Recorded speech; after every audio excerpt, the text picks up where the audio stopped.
Muy buenas tardes a todos ustedes. Bienvenidos a este cuarto panel, el último panel de la tarde, pero yo creo que es un panel interesante porque vamos a tocar un tema importantísimo, ¿no? ¿Qué hacemos? Hemos estado hablando durante todos estos 2 días de viaje en lo que es telemedicina. Hemos hablado de innovación, de accesibilidad, de calidad, de herramientas digitales.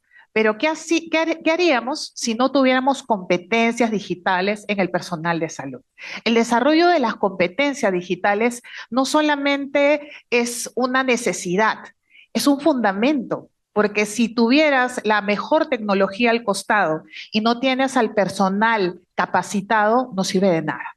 Entonces, para eso hemos traído a un panel maravilloso, ¿no? Que nos acompaña el día de hoy. En primer lugar, voy a presentarles al doctor Juan Astubilca, quien es subdirector o, perdón, subgerente en relación a telesalud y telemedicina, director adjunto, director ejecutivo, perdón. Así es, en lo que es Dictel en el MINSA. Él nos trae justamente la mirada desde la salud pública, desde el Ministerio de Salud, cómo están mirando este tema de capacitación ya en los recursos humanos que vienen trabajando. Si bien es cierto, la transformación digital más creció todavía con todos nosotros en la pandemia del COVID. Entonces, habían unos que ya estábamos trabajando. Entonces, ¿cómo capacitar? ¿Cómo gestionar este tema del cambio, ¿no? En lo que son los recursos humanos. También tenemos al doctor Leonardo Rojas Mesarina, que es justamente el jefe de la unidad de tecnología de la Universidad Nacional Mayor de San Marcos, y desde la mirada de la universidad, cómo es que están mirando las competencias digitales en los nuevos recursos humanos, cómo esto puede involucrar de repente en las prácticas no solamente del pregrado, sino también en el posgrado, como en el residentado, a pesar de que existe en el reglamento que debe de haber una rotación en telemedicina, cómo se está gestionando esto desde la mirada de salud pública. Y en tercer lugar tenemos a la doctora Claudia Sedano, quien nos va a hablar justamente desde la parte del emprendimiento, en cómo estas plataformas digitales pueden hacer realidad esa separación que a veces existe entre el recurso humano de salud y los pacientes. Realmente la transformación digital a lo que nos atañe es justamente un reto, a veces puede ser inequitativo. Sin embargo, a lo que aspiramos es que más bien haga que no existan diferencias y cómo hacer que esta transformación digital sea equitativa. Entonces, vamos a darle a cada uno de ellos 15 a 20 minutos para su exposición. Vamos a empezar con el doctor Juan Astubilca, luego va a seguir la doctora Sedano y posteriormente el doctor Leonardo Rojas. Muy buenas tardes con todos. Gracias, doctora Ana Carmela, por la presentación. Un saludo a los panelistas de este panel y a cada uno de los asistentes que se hacen presente en este auditorio de manera presencial y a los que nos están siguiendo por redes sociales. Como bien lo dijo la doctora Ana Carmela, soy el doctor Juan Astubilca, director de telemedicina del Ministerio de Salud, que pertenece a la Dirección General de Telesalud, Referencia y Urgencias, y le transmito en primer lugar a todos los asistentes un saludo de nuestro señor ministro, el doctor Luis Quirós, de nuestro señor viceministro, el doctor Herbert Cuba, y de nuestro director general de Telesalud, el ingeniero Javier Santisteban. Para mí es un gusto estar acá en este panel con expertos reconocidos a nivel nacional en el tema. Y bueno, desde nuestra dirección de telemedicina vamos a darle un panorama, una visión bastante de lineamiento, porque somos un órgano de línea del sector salud, justamente que regula todas las normativas y las estrategias para implementar la telemedicina dentro del sector. Así que vamos a empezar con la ponencia que he preparado para el día de hoy. Adelante. Justamente nuestra visión como Dirección de Telemedicina del Ministerio de Salud pretende dar el marco normativo al sector salud y en ese sentido, como Dirección de Telemedicina, se ha aprobado recientemente dentro de los ejes estratégicos de la política del sector la norma técnica de telesalud, que es una norma técnica que 17 años estaba desactualizada el 8 de octubre y recientemente hemos publicado la norma técnica en telesalud. Y es así que ese es un gran avance por parte de nuestro sector. Teníamos que actualizar muchísimas definiciones, procesos que eran importantes porque necesitamos dar las pautas que se necesitan a nivel de los establecimientos de salud para poder realizar los 4 ejes de la telesalud en el país, y dentro de ellos pues el eje de telemedicina, que tiene los 5 servicios de telemedicina, como son teleconsulta, teleinterconsulta, telemonitoreo, teleorientación y teleapoyo al diagnóstico. Muy bien, entonces en ese sentido nosotros queríamos reforzar que dentro de nuestro ejes estratégicos de la política del Ministerio de Salud tenemos a la telesalud como un eje transversal. En ese sentido queremos pues manifestarles pues que para nosotros es muy importante no solamente dictar o actualizar normativas, sino que es importante difundirlas. Tenemos un plan de capacitación y de difusión de estos documentos normativos que son necesarios actualizarlos. Recientemente hemos tenido también el reglamento de la ley de inteligencia artificial, un avance bastante importante para nuestro país porque ya estamos utilizando inteligencia artificial de este sector público, de este sector privado, y sobre todo hay experiencia nacional de la introducción de inteligencia artificial en los servicios de teleapoyo al diagnóstico. Muy bien, gracias. Es por ello, pues, que justamente el panel tiene como título Innovaciones tecnológicas en las competencias del personal de salud y también orientada a las personas. ¿Qué estamos haciendo como Ministerio de Salud desde ese punto de vista? Bueno, uno de los puntos claves es delinear los ejes estratégicos para esta labor de introducir todo lo que son las competencias. Muy bien, gracias. Como lo mencionaba, pues nuestra visión desde la Dirección de Telemedicina del Ministerio de Salud es la formulación e implementación de normas, planes, estrategias y lineamientos para la implementación de telemedicina del sector. No funciona. Adelante. No funciona. Muy bien. Perfecto. Vamos, pues. Entonces, el contexto de esta ponencia básicamente se centra en 3 puntos. La brecha digital que existe en el sector salud, hay muchas disparidades entre la realidad de las zonas urbanas y las zonas rurales. Hay nuevos retos post pandemia. Si bien es cierto, la pandemia nos aceleró la capacitación a nuestro personal de salud que no estaba acostumbrado a realizar los servicios de telemedicina o los servicios de salud en general a través del uso de las tecnologías de información. Esto pues generó una obligación de utilizar estos servicios y además el reto post pandemia. Dado pues que se aperturaron las consultas de manera presencial, pues hubo una disminución de las atenciones en los diferentes servicios de telemedicina.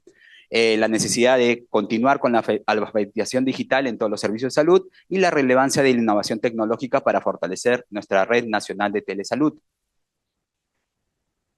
Siguiente.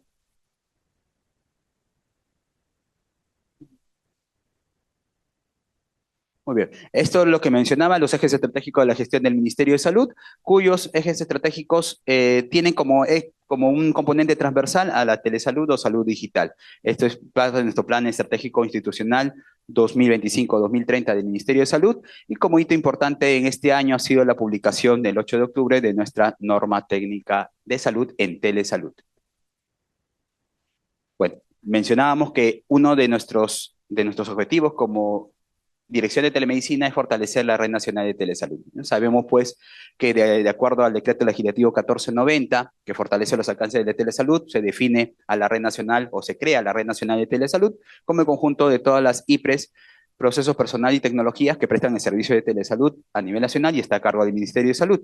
Posteriormente, en el decreto supremo que ya reglamenta la Ley Marco de Telesalud y el decreto legislativo 1490, nos define la red nacional como el conjunto de IPRES públicas, privadas y mixtas que prestan en su cartera de servicios estos servicios. Es así que a la fecha estamos con 3.050 establecimientos de salud a nivel nacional que ya forman parte de la Red Nacional de Telesalud. Esta Red Nacional de Telesalud tiene varios años de conformación, sin embargo, la política del Ministerio de Salud ha sido fortalecerla porque no solamente implica que estén nominalmente en esta red nacional de telesalud, sino se ejecuten los servicios de telesalud, y para ello es necesario pues la capacitación constante del personal de salud, la verificación de las condiciones mínimas para poder realizar los servicios de telemedicina en los establecimientos, ya sea en equipamiento, en infraestructura y sobre todo pues en la designación y el conocimiento del personal de salud que va a realizar. A la fecha tenemos 3.050 establecimientos, donde Ayacucho, Huancavelica y Apurímac concentran la mayor cantidad de establecimientos incorporados a la Red Nacional de Telesalud. El enfoque estratégico del ministerio va centrado para este tema de fortalecer las competencias digitales del personal de salud con la capacitación continua en transformación digital. Vale decir que OPS, en cooperación con la cooperación alemana, valga la redundancia, con OGTI y con la Escuela Nacional de Salud Pública del Ministerio de Salud, ha realizado pues, un curso de justamente transformación digital dirigido al personal de salud. Diplomados en gestión de telemedicina, programa de formación laboral en gestión e implementación de telesalud por parte de nuestra Dirección de Telemedicina y la Escuela Nacional de Salud Pública, empoderamiento digital de las comunidades, que justamente incluyen a estos cursos también de capacitación de la Dirección de Pueblos Indígenas, Escuela Nacional de Salud Pública, donde realizan capacitaciones y cursos de inclusión digital con enfoque intercultural y accesible, además de la difusión y alfabetización digital en el uso de servicios de telemedicina a través de la Dirección de Infosalud, que está dirigido justamente hacia la población en general, en coordinación con nuestra Dirección de Telemedicina. En cuanto a innovación tecnológica aplicada a la formación, mencionarles que como Ministerio de Salud hemos participado a través de una cooperación con Italia, pues en la realización de un proyecto de salud y telemedicina Perú-Bolivia, donde justamente se impulsa la creación de un centro de simulación clínica. Campos virtuales y sistemas de aprendizaje adaptativos a través también de la continua labor que realiza nuestra Escuela Nacional de Salud Pública y el uso de inteligencia artificial para personalizar los procesos de aprendizaje en general. Entonces, esto es el enfoque estratégico, como mencionarles un poquito de lo que se ha logrado en estos años. Este año se pudo inaugurar por parte de los esfuerzos entre el Ministerio de Salud, entre OPS y la cooperación alemana, un curso básicamente de transformación digital para personal de salud, ¿no? Este curso fue una colaboración por parte de OPS con la cooperación alemana, ¿no? Y se pudo pues difundir este curso en septiembre de este año para el acceso de todos a través del campus virtual de la OPS. Otro curso importante también que gracias a esta cooperación se pudo realizar es el curso dirigido básicamente a lo que es innovación digital para la vacunación, prevención y control de enfermedades en comunidades indígenas transfronterizas, ¿no? Entonces, son dos ejemplos de que se está realizando fortalecimiento de competencias digitales en el personal de salud y el empoderamiento digital del usuario, de las comunidades. Son también ejemplos de que estamos trabajando en ello. Acá está justamente el curso que mencionaba de la OPS y GIZ, de cooperación alemana, y también los múltiples diplomados y cursos que nosotros realizamos como Dirección de Telemedicina con la Escuela Nacional de Salud Pública. Es importante también el tercer punto, que hablamos de innovación tecnológica aplicada a la formación. En ese sentido, justamente como les mencionaba, gracias a un convenio, un proyecto de salud y telemedicina, donde se consolida y fortalece el acceso a la atención primaria de salud en Perú y Bolivia, pues se pudo establecer y crear un centro de simulación clínica en el Hospital Regional Guillermo Díaz de la Vega, ¿no? En Abancay. ¿No? Viene a constituirse el primer centro de simulación clínica avanzada en hospital público. El personal de este hospital ha ido a entrenarse a Italia para poder fortalecer sus competencias en estas simulaciones clínicas. Hemos visitado en dos oportunidades el centro de simulación como parte de este convenio y hemos podido cerrar recientemente en el último encuentro binacional Perú-Bolivia, pues, y hemos podido recibir los informes respectivos de seguimiento, no solamente en la creación de este centro de simulación, sino también en las actividades que se han hecho de compartir experiencias y además de fortalecer la telemedicina en ambos países. Iniciativas, proyectos y actividades en curso de nuestra dirección, por ejemplo, mencionar que tenemos un convenio con COICA, un convenio institucional COICA, Ministerio de Salud, APSI, donde uno de los objetivos es fortalecer la plataforma de telemedicina que utilizamos. Y en ese sentido, este proyecto, aparte de todos los esfuerzos que se han hecho desde el año 2021 para fortalecer la plataforma de telemedicina que tenemos como Ministerio de Salud, ha modernizado pues, la dotación de la infraestructura tecnológica con 3 servidores nuevos y un storage de 50 terabytes. Esta plataforma de telemedicina ya interopera con el sistema de historia clínicas electrónicas. Se está trabajando justamente en que toda la funcionalidad en nuestra versión anterior de la plataforma de telemedicina esté integrada totalmente en nuestro sistema de historia clínicas electrónicas y que finalmente pues podamos tener una mejor funcionalidad de nuestra plataforma para el acceso de todos los establecimientos a nivel nacional. También en el marco de este convenio, en el piloto de telemonitoreo, hemos podido, a través de este convenio, beneficiar a establecimientos de salud con 300 dispositivos digitales como glucómetros, 300 tensiómetros digitales y además 600 pulseras inteligentes, Smart Bands, para el monitoreo de pacientes con enfermedades crónicas, pacientes diabéticos e hipertensos. Justamente este convenio intenta monitorizar a los pacientes, no solamente fortalecer las competencias del personal de salud con una plataforma de telemedicina más robusta, sino también el monitoreo de pacientes con enfermedades crónicas como parte del piloto. Además, dentro del fortalecimiento que estamos realizando a la Red Nacional de Telesalud, nos ha permitido establecer algunos criterios técnicos en base a la normativa que tenemos, pero estandarizarlos. Verificar que cada uno de los establecimientos que pertenecieron históricamente a la Red Nacional de Telesalud realmente cumplan los criterios y que no solamente sea una inclusión nominal, sino que puedan tener los criterios técnicos para que dentro de su cartera de servicios esté nominalmente la cartera de servicios y que sea realmente ejecutada y que el personal de salud, que sabemos que es muy cambiante, pueda estar capacitado. Los serumistas también hemos hecho un plan con ellos para poder fortalecerlos y que este personal de salud pueda ejecutar correctamente la coordinación de telesalud en su establecimiento. A la fecha tenemos ya 3.050 establecimientos que pertenecen a la red nacional y que cuentan con las condiciones mínimas indispensables para realizar un servicio de telemedicina. Un aspecto importante que estamos trabajando como Ministerio de Salud es el documento técnico del perfil de competencias digitales, esenciales que tienen que tener los profesionales de la salud. La Dirección General de Personal de Salud del MINSA, DIGEP, está trabajando este documento técnico con varias direcciones, entre ellas la nuestra, porque es necesario actualizar y definir las competencias que tiene que tener nuestro personal de salud, ¿no? Como lo dice OPS, que es un elemento clave para fortalecer nuestro sistema de salud en nuestra región. Y este avance en competencias digitales es esencial para facilitar la adopción de soluciones innovadoras como telemedicina. Es en ese sentido que esta propuesta, un anteproyecto que estamos trabajando actualmente, ya pasó por la etapa de la elaboración de la propuesta de perfil por parte de nuestras unidades orgánicas y actualmente está en el momento de consenso. Tenemos un anteproyecto donde se ha podido recibir la opinión no solamente pues, de nuestro Ministerio de Salud, sino también de Salud y de otras entidades y universidades también. Entonces, este documento, este anteproyecto del documento técnico del perfil de competencias lo consideramos una herramienta indispensable para que podamos tener una hoja de ruta en la formación de los futuros profesionales de la salud. Documento importante que es bueno saber que se está trabajando y que va a salir prontamente.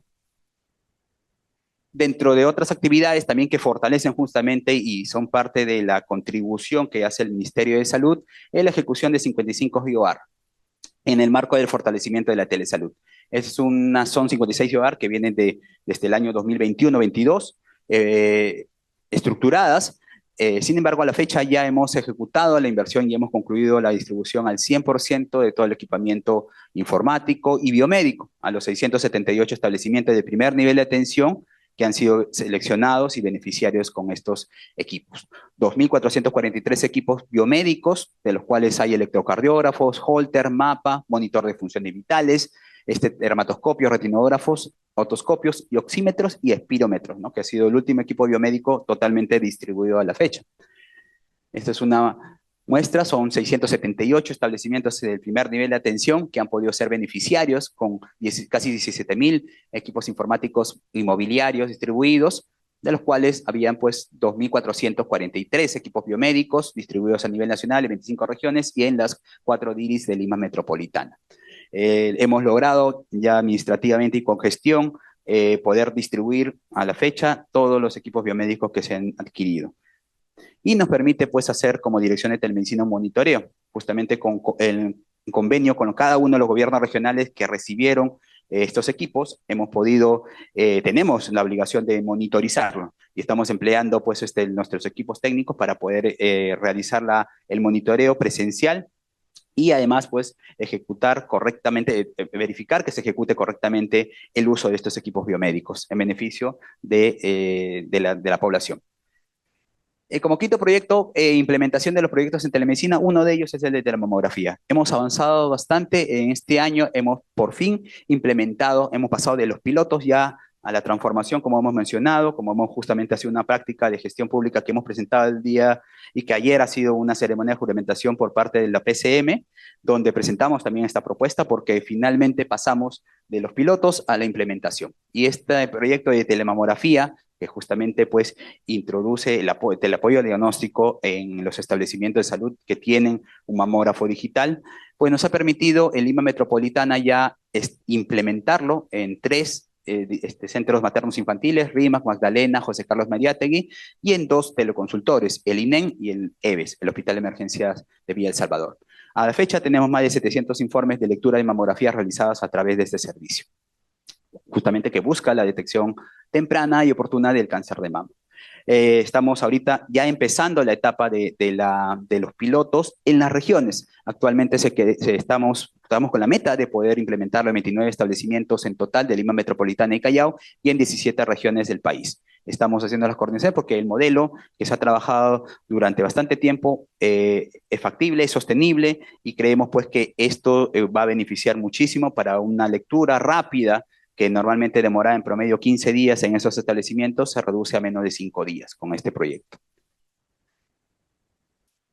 Dentro de los resultados y avances, podemos mencionar que tenemos en el marco de la capacitación a nuestro personal de salud, a la fecha, en nuestros últimos 2 años de gestión, hemos podido fortalecer en telesalud y telemedicina a través de los diplomados, cursos, programas de formación laboral, a 12.851 personas o recursos humanos en salud a través de estos cursos que se brindan con certificación que la brinda en la Escuela Nacional de Salud Pública, ENSAP. El incremento del uso de nuestra plataforma de telemedicina y también las atenciones a través de la telemedicina. En ese sentido, ya sumamos a la fecha casi 8 millones desde el 2023, ¿no? En los últimos 2 años, según un reporte de nuestro GIS-MINSA, casi 8 millones de atenciones por telemedicina post pandemia, que también hemos visto un incremento en el último año de las atenciones a través de diferentes estrategias, como por ejemplo, llegar a lugares, a establecimientos que están en zona fronteriza, por ejemplo, en Cojata, la frontera con Bolivia. Hemos llegado también a comunidades indígenas como Nuevo Andoas, donde hemos podido articular. O sea, había muchos establecimientos de salud que pertenecían a esta red nacional, pero que estaban en silencio. Nos hablábamos de un silencio digital, porque si bien es cierto, pertenecían, no, el personal ya no estaba, era nuevo, no tenían las condiciones mínimas indispensables. Se ha intervenido directamente en estos establecimientos y hemos podido ejecutar una teleinterconsulta como prueba de que sí es posible realizar con gestión telemedicina en los lugares más alejados del país. Además, también con la Dirección de Enfermedades Metaxénicas del Ministerio de Salud hemos podido realizar las coordinaciones para visitar a lugares y a distritos que tienen alta carga de casos de dengue. En ese sentido, en coordinación con nuestra Dirección de Enfermedades Metaxénicas, hemos podido intervenir directamente con capacitaciones específicamente en el manejo de los casos de fiebre amarilla, de dengue, en comunidades amazónicas, gracias a un trabajo colaborativo. Y se ha podido fortalecer en esas zonas donde ha habido enfermedades, donde hay enfermedades metaxénicas como fiebre amarilla y dengue, y realizar talleres presenciales para fortalecer las competencias de este personal de salud y evitar referencias innecesarias. Como conclusión de mi ponencia, puedo mencionarles, y concluyo con esto, que la innovación tecnológica es un medio muy importante para empoderar al talento humano en salud. Todos estamos convencidos, justamente los 2 días del encuentro han servido justamente para fortalecer eso y concientizar de que la innovación tecnológica es nuestro medio. Sin embargo, las competencias digitales tienen que delinearse. Nuestro ente rector en salud, Ministerio de Salud, estamos trabajando en ello para definir un perfil de competencias que debe tener el personal de salud y es un pilar importantísimo para lograr calidad y equidad en salud. Y finalmente, nuestra dirección de telemedicina se encuentra liderando esta transformación digital inclusiva del sector salud peruano, con ejemplos, como he mencionado, de capacitaciones presenciales en comunidades indígenas con adecuación intercultural. y por tanto nosotros estamos en ese camino, igual que muchas de nuestras instituciones, igual que Salud también, que tiene un Centro Nacional de Telemedicina que realiza una labor bastante ejemplar y encomiable. Siempre estamos ahí al pendiente de lo que hacen nuestros amigos, nuestros compañeros del Senate.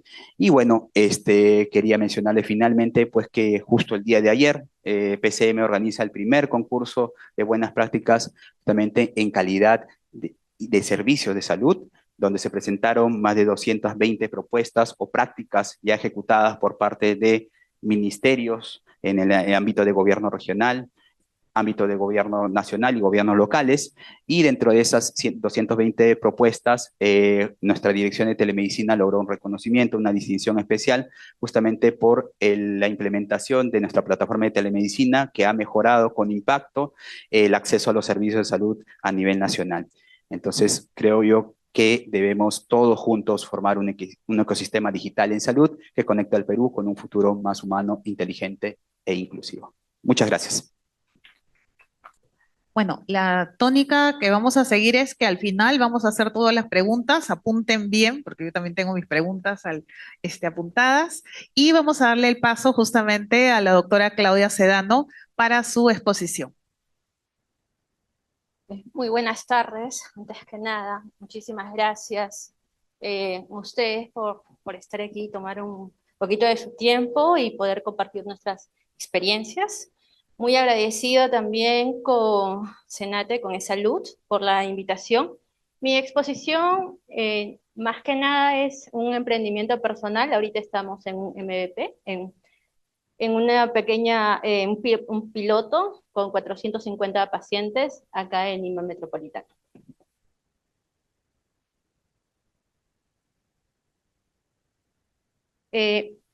Nuestro aplicativo se llama LIA Contigo y nosotros estamos centrados en la innovación tecnológica centrada en el paciente. El contenido del que vamos a hablar, y LIA Contigo básicamente es un modelo híbrido para la atención primaria de salud. Tiene tres ejes importantes. El primero, que usa la IA, la inteligencia artificial, para darle contexto y actualizaciones al médico, quien es que finalmente toma las decisiones. Además, por supuesto que al ser un proyecto, vemos cuál es el retorno, qué tan costo efectivo puede ser, ¿no?, lo que nosotros proponemos, no solamente desde el ámbito privado, modelo que también podría construirse desde el ámbito público, ¿no? Entonces, ¿qué medimos? Medimos valor clínico humano con KPIs y algunos parámetros de satisfacción del paciente y qué es lo que finalmente este modelo nos ayuda a prevenir. ¿En qué nos diferenciamos? O nuestra apuesta básicamente es enfocarnos en resultados medibles. Básicamente, tenemos una brecha muy importante. Sabemos que la cantidad de pacientes crónicos van a ir creciendo durante los años siguientes. Entonces, cada vez probablemente el gasto en salud vaya a ser mucho mayor de lo que es ahora. Y también vamos a tener pacientes que van a requerir mayor asistencia. Pero, ¿qué sucede actualmente con estos pacientes en un enfoque hacia el futuro? Es que el seguimiento de estos pacientes crónicos es totalmente fragmentado. Es decir, el médico se entera de lo que le sucedió al paciente cuando regresa a la consulta. El retorno probablemente puede ser en 1 o 2 meses o quizás hasta 6, dependiendo en qué ámbito y el soporte tanto económico, emocional y entre otros que pueda tener. Además, en este caso hay muchos pacientes que siempre tienen al lado a un cuidador. Puede ser una persona que se le contrata para que lo cuide, o puede ser un familiar cercano que está al tanto de las necesidades que tiene este paciente crónico. Sin embargo, en su día a día puede enfrentar un montón de retos. Con el simple hecho de que si mi paciente tiene hipertensión, si yo le doy este tipo de comida, ¿le va a hacer bien? Si es que ahorita ha subido un poquito, pero no es tan grave su presión arterial, ¿lo tengo que llevar o no lo tengo que llevar? Entonces hay múltiples situaciones que ocurren en casa que crean una ansiedad muy importante, no solo para el paciente, sino para el cuidador. ¿Y qué sucede muchas veces? Dos cosas totalmente opuestas. O bien, terminan llevando innecesariamente muchas veces al servicio de salud a una emergencia al paciente, o esperan que realmente esté muy mal para recién acercarse a un servicio de salud, ¿no? En segundo lugar, otro tema muy importante es la falta de trazabilidad. Cómo el médico que va a recibir al paciente después del mes, cuando le toque su control, cómo puede saber realmente qué ocurrió en ese camino y si hubieran signos o síntomas importantes para el médico que pueda tener en cuenta, o bien para cambiarle de tratamiento o derivarle a algún médico, alguna especialidad adicional, o ver realmente que su tratamiento está dando un efecto positivo. Entonces, nosotros tratamos de hacer una estrategia sumamente simple y es todo enfocarlo al celular, tecnología de salud. Básicamente, en nuestra primera reunión con el paciente, le hacemos su historia clínica total. Segundo, le preguntamos cuál es su diagnóstico actual, cuál es su receta, qué está tomando, qué hábitos normalmente tiene y en tercer lugar, quién es su médico tratante. ¿Qué hacemos? Ni bien el paciente se enrola, le enviamos alertas, tanto alertas para que tome su medicamento, como alertas para que le recuerden que tiene que ir al médico, o simplemente, dependiendo de cada paciente, según nos solicite, algunas palabras que le suba el ánimo por las mañanas, o algunos tips en cuanto a cómo comer bien, específicamente sobre su enfermedad. Todo eso es personalizado, o entre otras cosas que vamos en este camino del piloto encontrando oportunidades. Cuando realmente el cuidador o el paciente siente que necesita contactar a un médico para hacer una pregunta, lo hace fácilmente. Nos lo solicita y en menos de 5 minutos, una enfermera en forma de triaje toma esa consulta. Se le pregunta, ¿prefiere usted una llamada telefónica o prefiere una teleconsulta? Según lo que desea el paciente, se hace, y es que finalmente cuando se toma esa llamada, la enfermera determina cuáles son los rangos o cuál es su parecer, y si es que tiene que enviarlo netamente a emergencia o si es que cabe alguna duda, lo deriva con un médico que está en línea para poder determinar. Ese simple hecho de que el paciente o el cuidador tenga la posibilidad de contactarse con una persona, un personal de salud, sea enfermero o sea médico, le da mucho descanso, mucha tranquilidad y la ansiedad baja. Y empieza a confiar mucho más en la salud que le podemos brindar, en el manejo que se le puede dar al paciente. Finalmente, nosotros, después de cada 3 meses, lo que hacemos es reevaluar cada una de estas carpetas, ver cómo ha ido el paciente, está entrando, está ingresando, no está ingresando, con qué frecuencia lo hace. Vemos si es que ha ocurrido, hacemos una actualización de su estado de salud, si es que tiene alguna otra enfermedad que en ese tiempo se le ha anexado. Vemos que de repente tiene un tema de un índice, que tiene un tema para mejorar la dieta, cosas así. Vemos en qué más podemos mejorar nuestro acercamiento con ellos. Eso es desde lo que ve el paciente, pero esto es lo que pasa tras bambalinas. El flujo operativo. Primero ingresa, cuando ingrese ya tenemos todos sus datos, pues hacemos un plan personalizado para cada uno de ellos. Se generan alertas y derivaciones, perdón, se hace un seguimiento diario, semanal, en el cual se guardan ciertos parámetros en cada uno de estas carpetas, se generan alertas y derivaciones, se hace la teleconsulta cuando se solicita y finalmente la revisión de metas. Si se dan cuenta, el 2, el 3 y el 4 es totalmente automatizable, es decir, podemos usar tecnologías para hacerlo. Claramente, en estos pasos siempre tenemos que tener en consideración qué tipo de alarmas, qué tipo de riesgos pueden haber en el camino y monitorizarlos a tiempo real. En este caso lo hacemos en un dashboard. Otra cosa muy importante, si planeamos escalar y que esto sea más grande y pueda llegar a mayor cantidad de usuarios, es importantísimo estandarizar términos para poder guardarlos adecuadamente en las bases de datos. Es cierto, muchas veces dicen, tenemos muchos datos con respecto a la salud de los peruanos. Es cierto, las tenemos, pero no están organizados. Y probablemente se use un sistema en el sitio de salud A y otro sistema en el sitio de salud B y en otro sistema en el sitio de salud C. Es muy importante desde el inicio preocuparnos por esto que no solemos ver y no solemos ponerle, no solíamos verlo, mucho menos como médicos, qué tan importante puede ser y qué tanta información finalmente nos puede dar.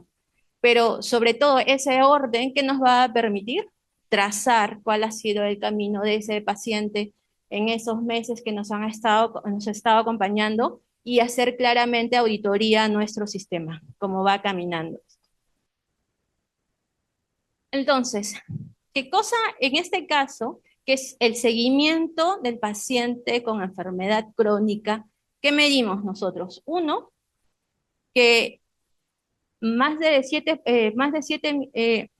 de los 7 días, ¿qué tantas veces el paciente ha interactuado con nuestro sistema? Vemos si es que ha cumplido o no con su tratamiento, buscando temas de adherencia. Vemos, según lo que nosotros podamos resolver, cuántas veces hemos resuelto necesidades, dudas del paciente. Y finalmente, comparado con la base inicial, vemos cuántas veces o qué tanto se ha reducido el uso innecesario de un servicio de salud al que tiene que asistir. ¿Qué hacemos? Nosotros dentro de la parte de riesgos evaluamos, ¿esa receta está a punto de vencerse? Sí, no. Si está a punto de vencerse, dos cosas. Hacerle recordar que tiene que ir a su médico y dependiendo del tiempo o brecha que tenga, una semana, y repitiéndole y pedirle que por favor vaya al médico que ya le toca su consulta nueva. Si en caso expira y necesita la compra de un medicamento, de su medicamento, lo que se hace, entra a teleconsulta con nosotros, con nuestro médico especialista, y él le genera la receta por ese único periodo, pidiéndole que vaya a su consulta con su médico particular o con su médico tratante. También es cierto que si bien nosotros podemos haber hecho un proceso, tenemos todo bastante regulado, tratamos de estar alertas 24/7 por cómo van los números y qué nos dice nuestro dashboard y cuál es el feedback que necesitamos de nuestros pacientes, pero siempre hay cosas que mejorar, siempre hay cosas que pueden justamente saltar y empezar a funcionar mal de un momento a otro. Entonces, esa falsa de seguridad necesitamos mitigarla teniendo umbrales conservadores, es decir, hasta dónde voy a dejar que esto sea automático, a dónde entro yo, cuáles son los puntos y cuáles van a ser monitorizados. Y por supuesto, siempre lo que yo tengo escrito tiene que ser comprobado con lo que en dónde mi paciente realmente está en este momento, ¿no? Y además, si es que vemos que hay una baja interacción con el aplicativo, lo que hacemos son intervenciones hacemos microinteracciones, todo esto basado en la literatura, para mejorar la adherencia al tratamiento. Esto es un tema también muy, muy interesante que sinceramente no nos suelen formar mucho como médicos, al menos a mí que yo terminé el 2011 en Cayetano, pero es realmente lo que yo voy a invertir realmente es adecuado, el retorno de mi inversión es adecuado o no. Y normalmente cuando se habla de ROI, los financistas siempre hablan del ROI económico, es decir, cuánto dinero me va a entrar. Pero en medicina también tenemos que empezar a valorar dos puntos adicionales, al menos en este caso. la parte clínica, es decir, el paciente aumentó la adherencia, disminuyeron las complicaciones, se detectó tempranamente una complicación, desde la parte humana al paciente o al cuidador le disminuyó la ansiedad o la sobrecarga que tiene usualmente el cuidador. Eh, me- ¿Cómo está la satisfacción del paciente? ¿Se siente cuidado? ¿Se siente atendido? ¿No? Y bueno, la parte económica que puede representarle al sistema de salud en sí, menos consultas o traslados evitados. Entonces, estos son de todas maneras, cada uno de esos tipos tiene un valor específico y hay que sabérselo dar. No necesariamente el retorno tiene que ser económico. Todo depende de uno dónde está parado. En nuestro caso, nuestro canal más usado es el WhatsApp. De hecho, inicialmente fue así diseñado el uso de WhatsApp porque más del 80% de las familias cuenta con un celular en el Perú. El, el sistema de texto más usado es el WhatsApp, casi el 65% de los usuarios, y en 35-30% es Telegram. Entonces, nosotros tenemos mayormente nuestra interacción es WhatsApp. Aparte que es eso muy importante para los pacientes porque la mayoría de ellos tienen WhatsApp, sabe cómo usarlo. Entonces, la barrera de entrada no es tan fuerte porque ya se están comunicando desde un sitio donde normalmente lo hacen. Y además tenemos también una web que es lo más simple posible, lo más amigable posible, porque lo que hacemos es una sola tarea y es fácil encontrar qué es lo que están buscando. Dentro de las consideraciones técnicas que hemos tenido es inicialmente nuestro buyer persona, es decir, quienes nosotros creemos que nos va a comprar son personas profesionales de 30 a 50 años que tienen a su cargo un paciente con una enfermedad crónica y pues por supuesto, como trabaja a tiempo completo, necesita tomar decisiones rápidamente pero con la mejor evidencia posible. Entonces, para ello, ¿qué hemos tomado en cuenta desde la parte técnica? Uno, que no debe consumir tanto Internet, nuestras interacciones, para que si tengamos 3G en provincia o tengamos 5G, como normalmente es en Lima, pues igual la interacción, la comunicación nunca se interrumpa.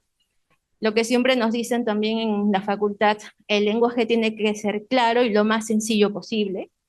Tiene que haber contenido visual, multimedia, si te lo pide, es fácil crear. Nosotros, de hecho, tenemos un repositorio en YouTube con videos educativos que, dependiendo del caso, se les manda el link, no se les manda todo el video. Y recordatorios multiformatos que hablamos hace un momento.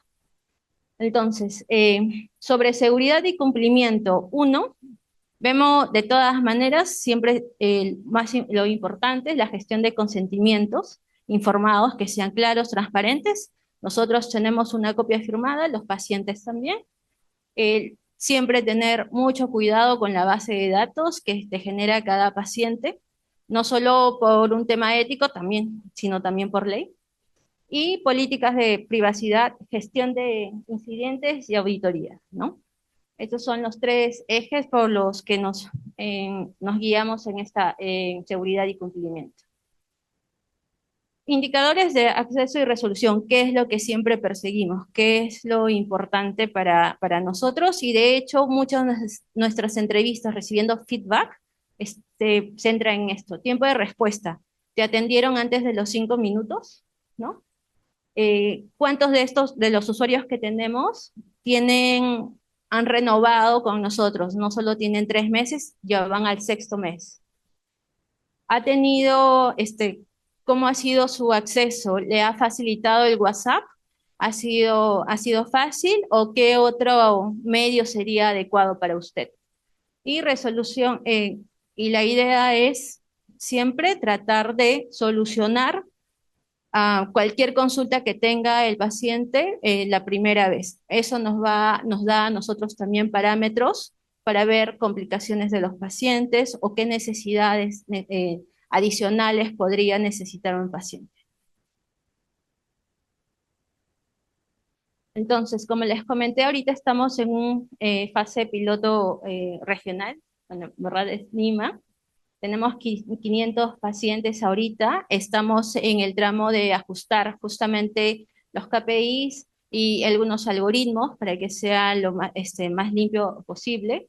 Nuestra expectativa es hacer alianzas estratégicas y alcanzar a nivel nacional la distribución de este aplicativo, ¿no? Entonces, para nosotros lo importante es usualmente lo que hacer ese seguimiento al paciente. Normalmente cuando el paciente está dentro de una consulta médica, aunque no lo crean, de, dependiendo de muchos factores, a veces tiene tanta ansiedad porque le dicen que tiene una enfermedad, que simplemente se pone nervioso y se olvida de lo que tiene que preguntar, o si se lo dijeron, no lo retuvo, porque su cabeza probablemente está en otro lado. Donde realmente necesita comunicarse con un médico que le validen que le validen lo que está haciendo, es cuando está fuera de casa. Y creo que la tecnología para esto puede ser nuestro mejor amigo. Y creo que eso también ayudaría mucho a que el paciente pueda sentirse atendido y mucho más tranquilo en su recorrido en esta enfermedad. Eso es todo. Muchas gracias. Muchas gracias, doctora. Ahora le damos el pase al doctor Leonardo Rojas con su presentación. Buenas tardes. Primero agradecer a Salud por la invitación, por la organización del evento, a Senate.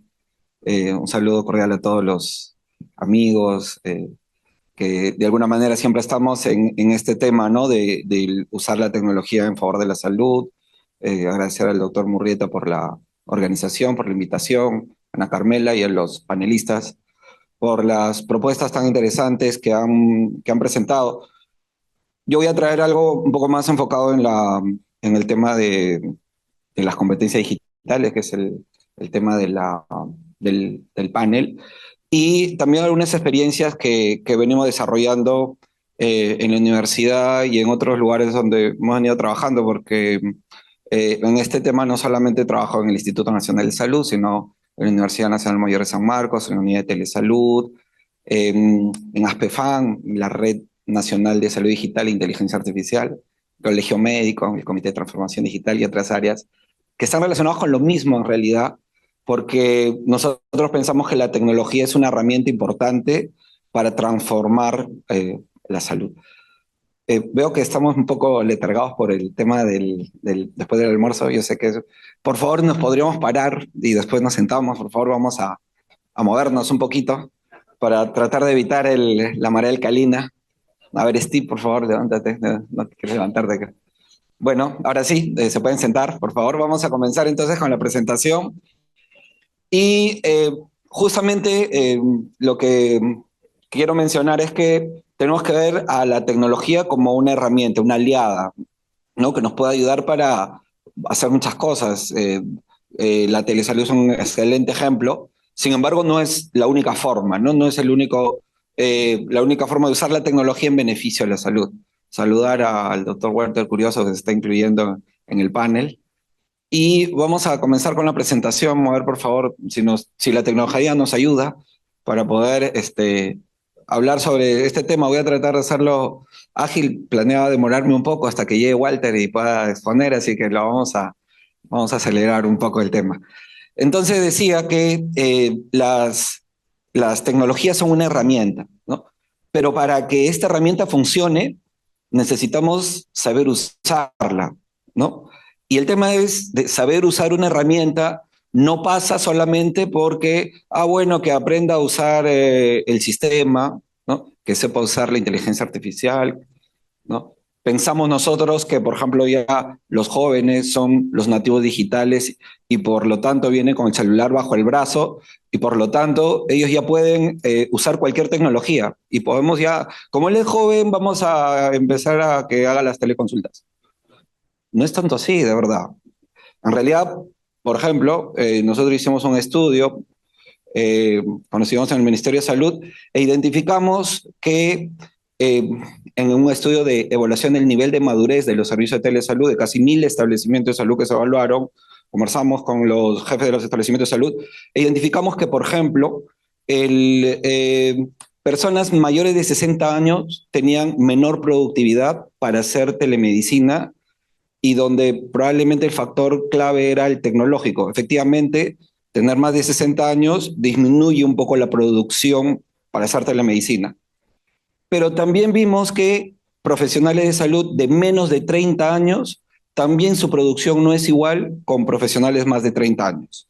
O sea, tener mayor edad disminuye un poco la producción, pero también tener menor edad disminuye la producción. Eso, por ejemplo, nos quita el mito de que pues, todos los jóvenes ya saben usar tecnología y por lo tanto pueden dar un servicio de telesalud. ¿Por qué? Porque tenemos una serie ahora vamos a hablar sobre competencias digitales para profesionales de salud y un poco del Perú, ¿no? Y es que decía, y ya también han hablado un poco sobre la brecha, hacer que la tecnología funcione es algo complejo que va más allá que es de usar solo la tecnología. ¿Por qué? Porque las competencias digitales no son competencias en tecnología solamente. Y eso es lo que nosotros al inicio pensamos, ¿no? De hecho, algunas personas también han dicho, sí, hemos capacitado en el uso de la herramienta tal. Eso es hacer competencias digitales. Bueno, no voy a decir que no, es una parte, pero no es suficiente. Entonces, inclusive vamos a ver qué son competencias digitales, ¿no? Hay unas competencias digitales además que son básicas y otras que son ya más avanzadas o de acuerdo al quehacer profesional. De hecho, las competencias tecnológicas es una parte de las competencias digitales, pero no son todas. Y de hecho, para mí, no son las más importantes, porque hoy cada vez más hay tecnología y soluciones tecnológicas que cada vez más son intuitivas. A ninguno de nosotros nos han enseñado a usar el WhatsApp, ¿verdad? Nadie ha llevado un curso de cómo usar Instagram o Facebook. Por supuesto que no, porque las soluciones tecnológicas cada vez son más fáciles de usar. Pero a la vez, dar un servicio digital de salud es más complejo. No por el tema tecnológico, por el resto de componentes que tienen que ver con este tema. Y regresando a ese estudio que les mencionaba, lo que identificamos, por ejemplo, y lo que identificamos en ese estudio a nivel de madurez es que el componente clave para que los servicios de telemedicina puedan hacer telemedicina es el componente organizacional. Específicamente, ¿qué punto del componente organizacional? Turnos de trabajo. Generar turnos para hacer telemedicina es lo que mayor genera. Cualquiera diría, pues, claro, pues obvio, pues si yo le pongo el horario, tienen que hacerlo, ¿no? Pero hay que hacer el estudio, pues, de las 20.000 cosas que hay para poder identificar eso. Y eso es algo interesante porque no necesariamente va con el tema tecnológico, ¿no? Con el usar tecnología, pero sí con los aspectos organizacionales que implican utilizar esta tecnología para dar servicios digitales, ¿no? Y entonces, ¿qué competencias requieren mis profesionales de salud? Ya sabemos que las tecnológicas son, pero no son todas, sino hay otros elementos clave. ¿Qué otros elementos clave creen ustedes que son necesarias para que nuestros profesionales de salud puedan dar servicios digitales? ¿Alguno se le ocurre alguno? ¿Algún tema? ¿Usted, doctor, tal vez? El tema educativo, sí, es importante. De hecho, ahora los vamos a ver, pero tiene que ver más que educativo es, por ejemplo, qué hacer con tanta información que hay en todos lados, ¿no? En el internet, en las redes sociales, todo el mundo en el WhatsApp nos viene bombardeando que ya inventaron la cura de no sé cuánto. Hay una serie de invenciones que se han creado, las zapatillas que vuelan, un montón de cosas que, cómo manejar toda esa información que hay, que nos dicen que se puede curar el cáncer, la diabetes, etcétera. Hay un montón de información. ¿Cómo hacemos para saber qué es lo que necesitamos para dar a nuestros pacientes, brindar un servicio de salud adecuado? Eso es un ejemplo de unas competencias que se requieren. Vamos a ver si, por dónde se pasa el... Pásame por favor la diapositiva que no sale. ¿Me puedes pasar la siguiente, por favor?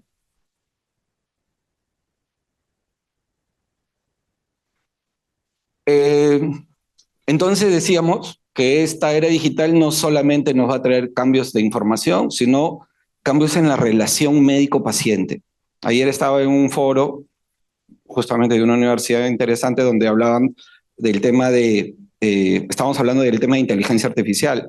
Y yo les decía que en el colegio médico hemos incluido justamente con el doctor Rasmussen, tuvimos un taller interesante, donde estamos incluyendo 2 artículos en el Código de Ética sobre el tema de inteligencia artificial en salud, ¿no? Donde justamente hoy en este nuevo mundo digital, la interrelación médico-paciente tiene que estar totalmente clara, ¿no? Donde no puede haber ambigüedades sobre la responsabilidad, sobre los aspectos éticos, que es algo que es fundamental cuando yo voy a utilizar cualquier herramienta, sobre todo la tecnología, el aspecto ético, la claridad de la responsabilidad tiene que ser absolutamente claro, ¿no? Entonces, pero estas competencias pues tienen que durar en el tiempo, pues no pueden ser pues competencias porque nuestro escenario es cambiante. Hoy tenemos una herramienta para hacer telemedicina, mañana podemos tener otra. Entonces, qué competencias hay para qué escenario cambiante para las historias clínicas, para usar adecuadamente una historia clínica? Nos comentaban hace un rato, ¿no?, que hay que tener en cuenta el tema del registro, qué hacemos si nos equivocamos, lo borramos, no lo borramos, de quién es la responsabilidad, a quién le compete sobre la información de los exámenes auxiliares y si le voy a dar al paciente toda su información de su historia, no le voy a entregar. Hay una serie de aspectos que es necesario tener en cuenta. La telesalud, obviamente, y estamos acá conversando en este escenario de telesalud. La siguiente. Siguiente, por favor, si me ayudas a pasar la diapositiva. Creo que le falta pila. Si me ayudas a darle clic al siguiente. ¿Sí? ¿A dónde lo apunto? ¿A dónde apunto, amigo? ¿A dónde apunto? ¿Acá en la pantalla? Ya. Otro tipo de tecnologías es, por ejemplo, esto que están viendo a la izquierda, que es realidad virtual, ¿no? Hoy en la universidad estamos trabajando en un proyecto relacionado con nuestros estudiantes con realidad virtual y salud mental. Hoy ya lo estábamos exponiendo al decano. Y no solamente la realidad virtual, que es parte pues, de los simulación, la realidad aumentada, ¿no? Donde no solamente esto sirve para los profesionales de salud, puede servir para los pacientes, como en el caso de la derecha, donde están vacunando a una niña como parte de un juego, sino hay otros elementos, ¿no? Inteligencia artificial que hemos hablado. Este artículo que está a la derecha, arriba a la derecha, es un artículo que hemos publicado este año en enero, febrero de este año, donde desarrollamos 4 algoritmos y los evaluamos para identificar la posibilidad de una no asistencia en una cita de telemedicina. Y lo hicimos con apoyo de la Universidad de Utah, con unos ingenieros biomédicos, para poder desarrollar estos algoritmos basados en las atenciones anteriores para identificar, por ejemplo, qué perfil de pacientes, y creo que también lo están haciendo acá en salud, ¿no?, es continuador o tiene una alta probabilidad de que no asista a su consulta. ¿Y eso para qué me sirve? Para la programación de turnos, ¿no? Porque pues no voy a programar pues lo mismo y Alfredo sabe perfectamente porque en el sector privado pues tienen una lógica de producción muy estricta, ¿no? Y no puede haber el personal que no esté atendiendo, que no esté haciendo cosas. ¿no? El tema de la bioinformática, la salud móvil. Hace un par de años, un poco más, publicamos otro artículo sobre la necesidad de regular las aplicaciones móviles en el Perú, ¿no? En general, el uso de las tecnologías en salud en el país se ha centrado mucho en la telesalud, pero cuando hablamos de salud digital, estamos hablando de otros tipos de tecnologías, ¿no? Salud móvil, por ejemplo, el uso de aplicaciones móviles. En otros países esto ya está completamente regulado. Los ministerios tienen aplicaciones móviles oficiales que se conectan con las historias clínicas electrónicas. Hay un registro, una adecuación. Acá en el Perú, prácticamente cualquiera puede desarrollar su aplicación móvil, la puede publicar y si está completamente errada no pasa nada. Y si esa información se utiliza para otras cosas para las cuales no se han registrado, no pasa nada, tampoco nadie dice nada y hay una falta de regulación. Ya desde el 2020 nosotros estamos mencionando de que hay una falta de regulación de estas aplicaciones que son necesarias y que hay una serie de normas que además el Perú se caracteriza por tener una serie de normas, ¿no? Somos pioneros en muchas normas. Hoy somos pioneros en la ley de inteligencia artificial, el reglamento de la inteligencia artificial plantea una serie de elementos clave como los sandbox regulatorios para inteligencia artificial que están muy bien, solo que no, somos campeones en normas, pero no somos tan campeones en cumplir las normas, ¿no? Y además que estas normas sean claras para que todos los prestadores, los privados, el público, el mixto, puedan desarrollar claramente sus tecnologías y prestar sus servicios. Ahí nos falta muchas veces. Y hablando de las competencias, entonces, ¿cuáles son esas competencias que necesitamos como profesionales de salud? Los europeos han planteado una serie de definiciones de acuerdo a su actividad profesional, pero en salud tienen estas 6 competencias clave, ¿no? Alfabetización en la salud digital, probablemente ahí se vea más el tema tecnológico, la gestión de la información, esto decía, ¿no? ¿Qué hacer con tanta información? La comunicación sanitaria entre profesionales, trabajo en equipo, la creación del contenido digital, trabajo colaborativo y análisis. Pero es la única, de hecho no. Competencias de telesalud también tienen los americanos.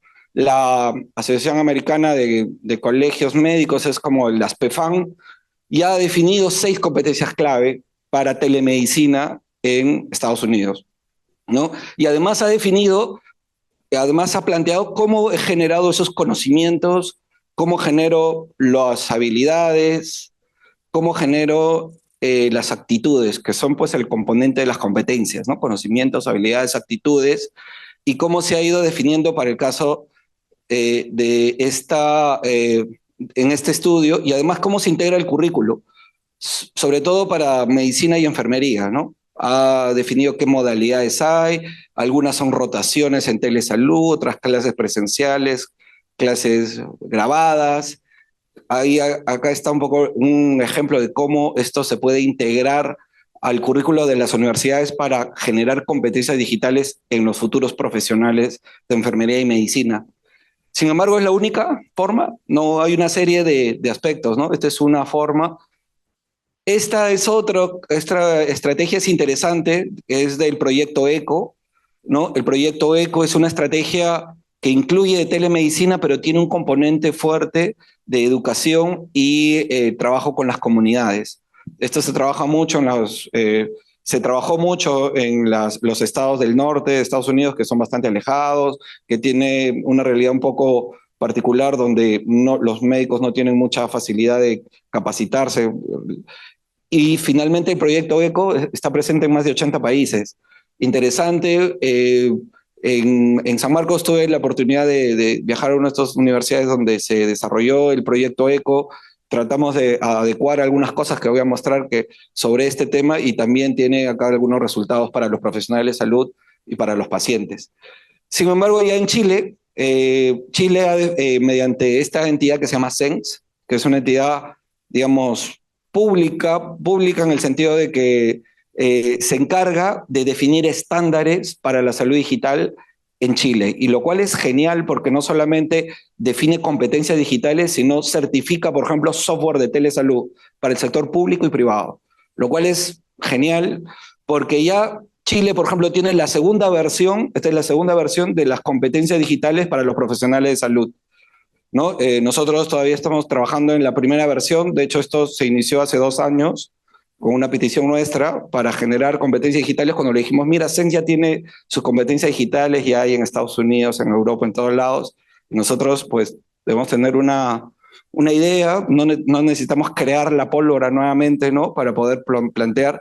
Chile ya tiene esta segunda versión donde plantea cosas interesantes, pero la más interesante de todas es esta, es este marco de competencias de CODE que se ha generado mediante una serie de talleres con expertos internacionales, más de 280 expertos internacionales, 79 países que han participado para, mediante una metodología Delphi, que es más o menos una encuesta de expertos, lo que han definido son 4 dominios clave para las competencias digitales en salud digital, ¿no? Ciencia de datos de salud, sistema de información en salud, salud digital y los profesionales en salud digital. Este marco, digamos, es uno de los marcos más completos, ha sido publicado este año, hace poco, bueno, a principios de año, y digamos es uno de los marcos que más completos y donde se explica de mejor manera de cuáles son las competencias que deben tener los profesionales de salud de cara a un mundo como el que hoy vivimos, ¿no? De inteligencia artificial, de datos, de redes sociales, etcétera, ¿no? Y en Perú hemos avanzado sobre algunas competencias. Bueno, aparte de ese documento que se está trabajando, sí, tenemos 2020, durante el COVID, salió este documento de perfil de competencias esenciales para los médicos y enfermeras, que tenía 8 dominios, ¿no? En la parte de tecnología e información, ya definía algunas condiciones mínimas para los profesionales de salud. Es alguito, hay un poquito, pero hay y está probado. Entonces, ¿qué es lo que toca ahora, no? Y que debería seguir desarrollándose, que los formadores, como las universidades, ¿no? Y las instituciones que tienen que capacitar a su personal ya formado, tienen que orientarse un poco hacia estos temas y hacia lo que hemos mostrado, que además es, digamos, el consenso mundial, internacional, hacia dónde debe ir para que nuestros profesionales estén alineados, ¿no? Tenemos algunos ejemplos en la universidad donde, por ejemplo, en este programa de telementoría, que también tenemos algunos artículos publicados, que es algo súper interesante, donde teníamos que complementar la formación que los estudiantes ya habían tenido en el pregrado para que puedan desempeñar exitosamente sus actividades en el CERUMS. Estos estudiantes, pues a nadie de ellos les habían enseñado a llenar una fuga, a hacer una contrarreferencia, hacer determinadas actividades que no los prepararon para el mundo real, ¿no? Entonces, con este programa de telementoría, ayudamos a complementar esta formación, estas deficiencias que tenían y además identificando en qué aspectos deberían fortalecerse para mejorar los cursos de pregrado para que los futuros profesionales no tengan estas brechas, ¿no? Lo cual es algo interesante. Luego de ello, pues, hicimos la evaluación del programa piloto del programa de telementoría. O sea, sobre la telementoría le montamos capas para hacer temas de salud mental. Este estudio lo hemos publicado justo hace menos de 10 días, donde hemos desarrollado en la UNASAM en Ancash una plataforma tecnológica para dar servicios digitales de salud mental y hemos evaluado mediante un ensayo clínico, lo cual es bien complicado de hacer, esto ha logrado 3 años en lograr este estudio. Hemos evaluado la efectividad de la plataforma, en la cual hay 7.000 estudiantes y como 800 docentes, pero en el estudio han participado más o menos 500 personas, para evaluar qué tan efectiva es la plataforma, esta plataforma de salud mental, para lo cual pues hemos tenido que previamente hacer un proceso de capacitación, de alfabetización digital, y que no solamente incluía pues usar la herramienta, sino saber cómo usarla, que ellos entiendan para qué, cuál va a ser el beneficio de usar la herramienta y tener, que conozcan cuál es un uso adecuado de este tipo de herramientas, ¿no? Otras experiencias un poco más antiguas, ya durante el COVID, por ejemplo, este teletriaje que entre marzo y junio, 6 de marzo se dio el primer caso de COVID en el Perú y el 20 de marzo ya estábamos iniciando este proceso de teletriaje con estudiantes de medicina de los últimos años. A ellos los capacitamos para que puedan usar la herramienta, pero eso no era el problema en este caso. Para el caso de el seguimiento de los casos, en este caso era un telemonitoreo para los casos que tenían COVID, sino acá la clave y lo más importante, y eso fue una experiencia interesante, que los propios pacientes que hablaban con los estudiantes, ellos llenaban rápidamente la ficha porque se trataba de ver cómo eran sus síntomas, etcétera. Estos pacientes que tenían COVID y que probablemente sus casas estaban aisladas o vivían solos, lo que querían era conversar con alguien.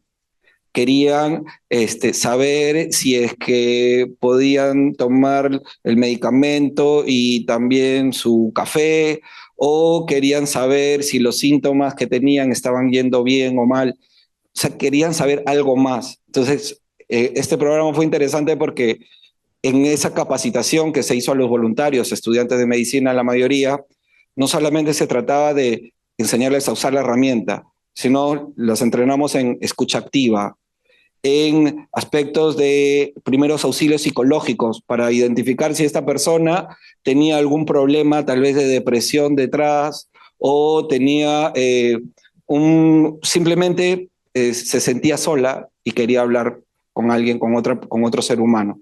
Y eso fue interesante porque eso nos ayuda pues un poco a complementar lo que menciono, ¿no? De que estas competencias digitales no solamente están relacionados en usar una herramienta, sino en ir más allá de dar un servicio. Y ese servicio no involucra solamente aspectos tecnológicos, o no solamente involucra aspectos organizacionales, sino también aspectos humanos. Bueno, y los principales desafíos pues, sobre las competencias digitales es que para tener personas, profesionales de salud con competencias digitales, necesitamos docentes con competencias digitales. ¿Qué hacemos si nuestros profesionales todavía no tienen las competencias digitales, pero para que ellos tengan competencias digitales necesitamos docentes con competencias digitales? ¿De dónde sacamos a los docentes con competencias digitales? Es clave esa pregunta, ¿no? Profesionales con el perfil en salud digital, ¿no? Esto es que nos va a ayudar a plantear los nortes, ¿no? Definir proyectos, las regulaciones que deben estar claras, que hemos hablado algunas cosas de regulación, ética en el nuevo contexto y aspectos de privacidad y seguridad que hoy en este mundo digital son absolutamente claves, ¿no? Hoy vivimos en un mundo donde nuestra información nos hacen creer que simplemente con una llamada telefónica nos pueden robar todas nuestras cuentas del banco, que no están así, pero sí hay algunas cosas que si dejamos de hacer o no tenemos la precaución, sí nos puede pasar de que nos roben todas nuestras cuentas, de que nuestra información puede estar en algunos otros lugares siendo pues utilizada para fines que nosotros no hemos autorizado. Es bastante común y es necesario también conocer todos esos riesgos que nos da la tecnología y no solamente los beneficios, y por eso es que el uso de estas tecnologías es compleja, pero nosotros tenemos que tener claridad en este tema y sobre todo tener claridad sobre cuáles son el real beneficio y el potencial beneficio que nos puede dar para los servicios de salud que vamos a ofrecer y finalmente para nuestra población y para nosotros mismos. Con esto termino. Muchísimas gracias. Gracias, Leo. Y ahora nuestro invitado final, gracias a Dios pudo llegar, el doctor Walter Curioso. Muy buenas tardes. En primer lugar, sí, una disculpa por la demora. En segundo lugar, bueno, quisiera agradecer a eSalud, en particular al Centro Nacional de Telemedicina, gracias a la invitación de la doctora Ana Carmela Vázquez, subdirectora de gestión en Telesalud del Centro Nacional de Telemedicina, y para mí es realmente un gusto y un honor estar compartiendo esta excelente mesa con destacados ponentes y expertos también en salud digital. El día de hoy vamos a compartir también algunas reflexiones complementando en realidad las anteriores presentaciones en relación a las competencias digitales que deben tener tanto los profesionales de salud, pero también los gestores de salud, ¿no? Y en ese sentido, quisiera, por favor, si pueden ayudarme a pasar la siguiente slide. A ver, de repente yo puedo hacerlo con el clicker. Sí, perfecto. Le he titulado Formar para transformar competencias digitales y liderazgo humano en la era de la inteligencia artificial en salud, ¿no? Definitivamente estamos en un mundo cambiando y las tecnologías obviamente están emergiendo día a día, ¿no? Solo para dar una idea del campo y del avance tecnológico que viene revolucionando la inteligencia artificial en salud, he traído 3 datos de este año. El primero tiene que ver con la inversión, ¿no? Se estima que la inversión total en inteligencia artificial en realidad supera los 100.000 millones de dólares el 2024 y mucho de ello se canaliza al sector salud y a la aplicación de tecnologías en salud. Por otro lado, como se mencionó también, Leonardo mencionó la necesidad de regulación en Estados Unidos. Esto ya lo tienen regulado desde hace algunos años y ya existen más de 1.000 dispositivos médicos que están basados o que contienen algún algoritmo, alguna herramienta de inteligencia artificial que ya cuentan con la autorización de la agencia de FDA en los Estados Unidos. Y cuando hablamos del impacto en el mercado global de inteligencia artificial en salud, se espera que crezca y va a seguir creciendo esto definitivamente y se estima una tasa anual de 38% entre el 2025 y el 2030, ¿no? Esto por un lado, todo el desarrollo tecnológico, pero por otro lado, desde el punto de vista de a lo que nos estamos enfrentando también a un mundo que viene generando datos de manera exponencial, ¿no? Como nunca antes hoy en día, la cantidad de datos que se viene generando nos lleva a reflexionar sobre algunos desafíos que van más allá en realidad de tecnológico. Lo tecnológico tiene un rol importante, pero también debemos afrontarlo de manera estratégica, ¿no? Solamente el 2025 se estima que se están generando 181 zettabytes de datos y hoy en día más de 2.5 quintillones de bytes se vienen generando al día, ¿no? En el mundo. Sin embargo, la mayoría de estos datos todavía están no estructurados, ¿no? Recordemos que en medicina tradicionalmente hemos trabajado y seguimos trabajando con datos estructurados, pero esto representa solamente el 20%. Existe una gran cantidad de datos que por un lado se genera desde la propia persona y datos también que interaccionan con nosotros, datos ambientales, por ejemplo, que también nos pueden dar una, no solamente una mejor idea, sino nos pueden ayudar a poder contextualizar mejor lo que está pasando con una persona, ¿no? Incluyendo no solamente los datos de sensores, sino también inclusive datos de los determinantes sociales en salud, ¿no? Todas estas diferentes fuentes de información y que al final son fuentes de datos, ¿no? Son los que esperamos que recolectar en el campo de la salud y es lo que se conoce como Big Data, ¿no?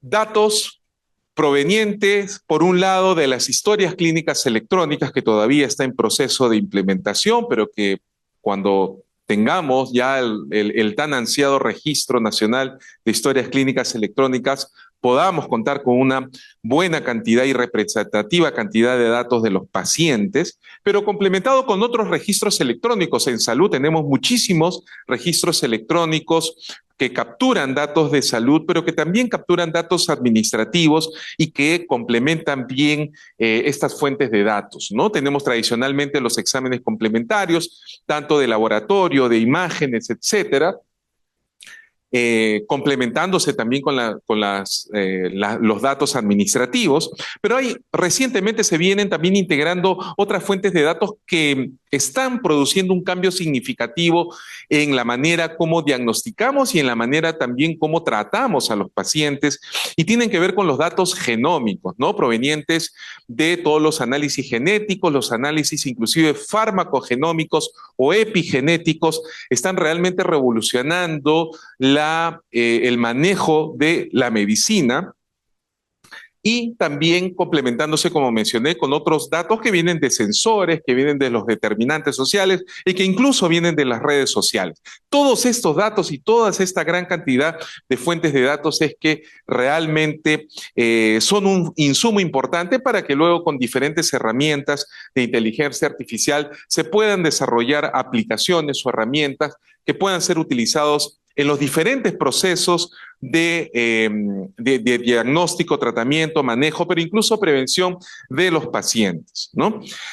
Algo que estamos aspirando a llegar, que es poder llegar hacia la medicina personalizada, ¿no? Y esto realmente provoca una transformación. Esto no nos enseñaron en las escuelas de medicina, probablemente no les enseñaron a ustedes, pero hoy en día esto está marcando un cambio significativo en el campo de la medicina, ¿no? Tradicionalmente, los profesionales de salud hemos estado acostumbrados a tratar o tener tratamientos únicos, ¿no? El modelo típico de one fits all, en el cual básicamente para hablar de una medicina en particular, por ejemplo, el ibuprofeno de 400 miligramos que nos pueden recetar por un dolor específico, ¿no? Para algunas personas el ibuprofeno 400 miligramos les puede hacer muy bien, tiene una eficacia buena. En otros puede hacerlos bien, pero puede causar algunas molestias, ¿no?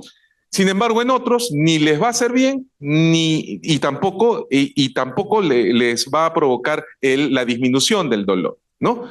¿Por qué? Porque obviamente todos tenemos diferentes perfiles. En base a ello, la evolución de la medicina, la evolución en las tecnologías en medicina, hoy en día nos están dando nuevas herramientas diagnósticas, ¿no?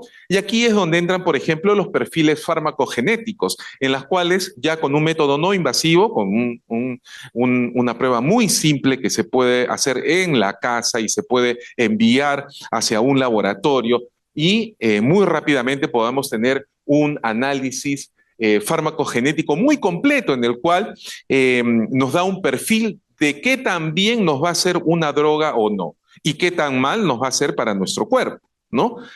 Todo esto luego se puede integrar justamente con los datos que mencioné de los diferentes inputs, incluyendo la historia clínica electrónica.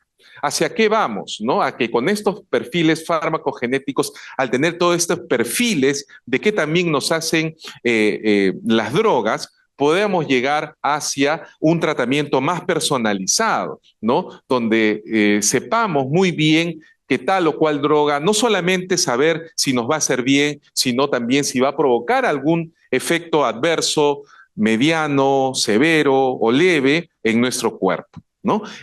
Esta revolución de la medicina personalizada justamente lo vamos a lograr mientras tengamos más fuentes de datos, obviamente más tecnología, ¿no?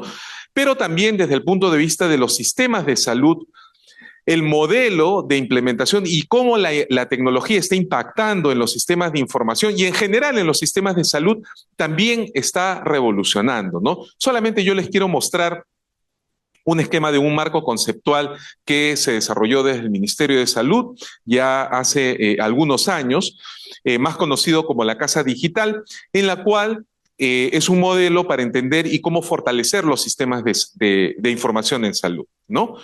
Como bien se mencionó también, si bien es cierto, todos estos procesos implican e involucran tecnología, pero no son suficientes, ¿no?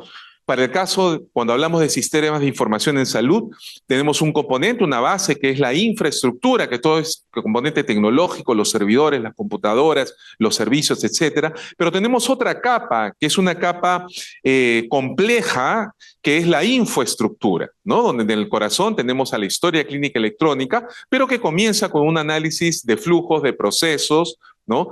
Que tiene que ver con estándares. En medicina y en salud tenemos muchos estándares. Hemos sido pioneros, como bien se mencionó, en producir algunas normas importantes de interoperabilidad, pero sin embargo todavía estamos en proceso. En el centro está la historia clínica electrónica, pero también como parte de esta infraestructura también está lo que conocemos como interoperabilidad, es decir, no solamente implementar una historia clínica electrónica en nuestra clínica, en nuestro hospital, sino también cómo estos datos pueden intercambiarse entre otras instituciones e inclusive con el Ministerio de Salud.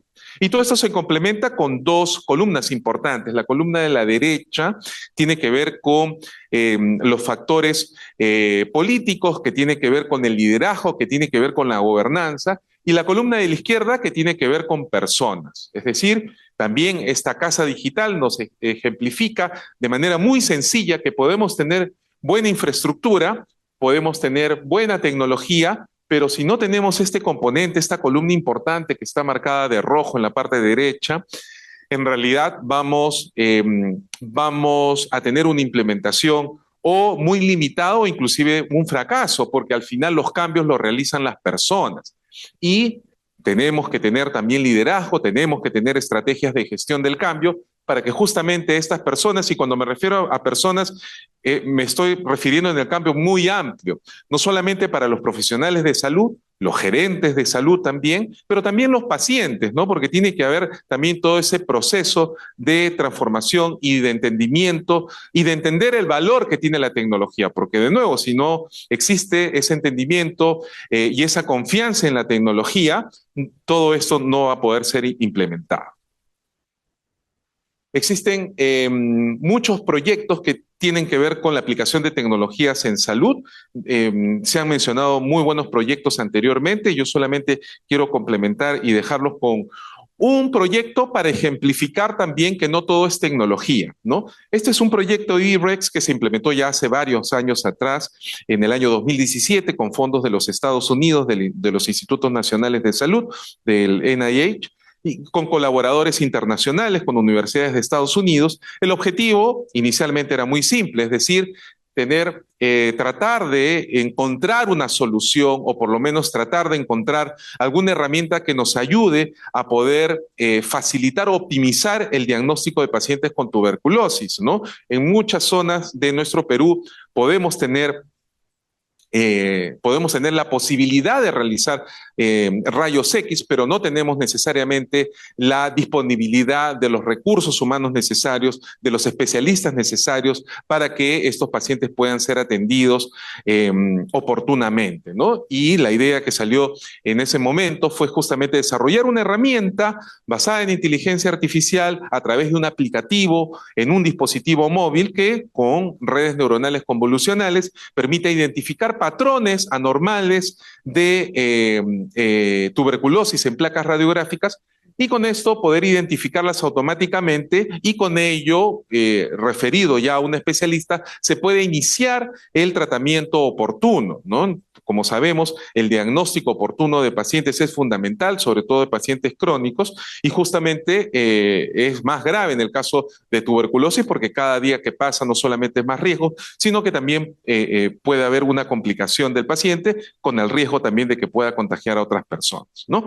Entonces se desarrolló esta pieza tecnológica, pero esta herramienta tecnológica, como mencioné, forma parte de todo un ecosistema y ese es otro mensaje importante que quiero compartir el día de hoy, es decir, cuando implementamos tecnologías, tenemos un componente tecnológico, sí, pero estamos inmersos en un ecosistema y el ecosistema es complejo, tiene muchos componentes, tiene todo un sistema de trabajo en el cual el profesional de salud no solamente está en un ambiente físico, sino que también forma parte de una cultura. Hay factores organizacionales que son importantes tenerlos en cuenta, pero también es importante tener en cuenta los procesos, ¿no? Porque como mencioné anteriormente, podemos tener la mejor tecnología, pero si no están optimizados los procesos o están incompletos los procesos o son redundantes los procesos, vamos a tecnificar sí, pero vamos a tecnificar o informatizar el desorden y el caos y al final el resultado no va a ser positivo. Y con esto lo que se espera es no solamente tener mejores resultados de pacientes, pero que también mejore el sistema de salud. Muy bien. Para todo este proceso que lo estamos comentando muy rápidamente y de forma muy resumida, se requiere todo un proceso de fortalecimiento de capacidades, como se mencionó, y que es el propósito de este panel, ¿no? Para hablar solamente de la inteligencia artificial, hay muchos estudios en el mundo, solo he traído uno, que es un estudio cuantitativo, pero también cualitativo, que fue realizado en 4 países sobre justamente cuáles son las barreras para integrar la inteligencia artificial en la educación médica, ¿no? Y aquí más de la mitad en este estudio, más de la mitad, 53% de estos encuestados en 4 países, identificaron a la falta de capacitación experta como un obstáculo significativo para incorporar la inteligencia artificial. Y eso no solamente pasa en muchas partes del mundo, también pasa en nuestra región, en América Latina. De hecho, voy a pasarme este slide. Quisiera yo mencionar que la Organización Panamericana de la Salud, de hecho, es una agencia que viene promoviendo competencias para los profesionales de salud a través de diferentes cursos, muchos de ellos en línea, y todos ellos gratuitos a través del campus virtual de salud pública. Ustedes pueden tomarlo y pueden tener también un diploma al finalizar estos cursos, ¿no? Ellos han venido y vienen capacitando a los países en fortalecimiento de capacidades en inteligencia y en sistemas de información en salud. ¿Qué está pasando en Perú? Bueno, en Perú, si bien es cierto, tenemos un perfil de competencias que fue actualizado en el marco del COVID el año 2020 y como todos sabemos, y bien lo mencionaron también, cuando comenzó la pandemia se implementaron muchos sistemas y aplicativos de telesalud y de hecho el Ministerio de Salud recogió esa necesidad de implementar sistemas de telesalud en el marco de competencias del 2020, pero ya es necesario poder ampliar, ¿no? Quizás eso fue importante para que las instituciones reaccionen y puedan implementar programas de capacitación, ¿no? Sin embargo, ya este perfil de competencias necesita ser urgentemente revisado y renovado, ¿no? Si bien es cierto, existe una agenda digital del sector salud que fue también ampliada, digámoslo así, por un poco más de años, se necesita un poco más, ¿no? Y para eso es importante que el Ministerio de Salud también revise las experiencias nacionales, tanto de instituciones, tanto públicas y privadas, que han venido desarrollando programas, ¿no? Solamente voy a compartir una experiencia que justamente salió y nació a raíz de la pandemia. Fue un programa de capacitación en inteligencia de datos para preparación ante pandemias y futuras epidemias con el financiamiento del CONCITEC a través de Fondesit, en esa época, hoy día se llama Prociencia, y participaron profesionales de salud, tanto de organizaciones públicas y privadas y de diferentes regiones del Perú. Se desarrollaron, este programa se estructuró en 4 módulos a través de diferentes cursos con invitados internacionales de instituciones también de la región y también de la Organización Panamericana de la Salud. Y bueno, la sistematización está en ese artículo que fue publicado el año pasado, que está disponible a texto completo para aquellos que estén interesados en ver cómo fue la experiencia de desarrollo de este programa, ¿no? El marco de las currículas o cómo se incorpora en las currículas también es un aspecto muy importante que es un aspecto que necesita ser trabajado también en el Perú desde diferentes ámbitos e instituciones. Se viene promoviendo esto.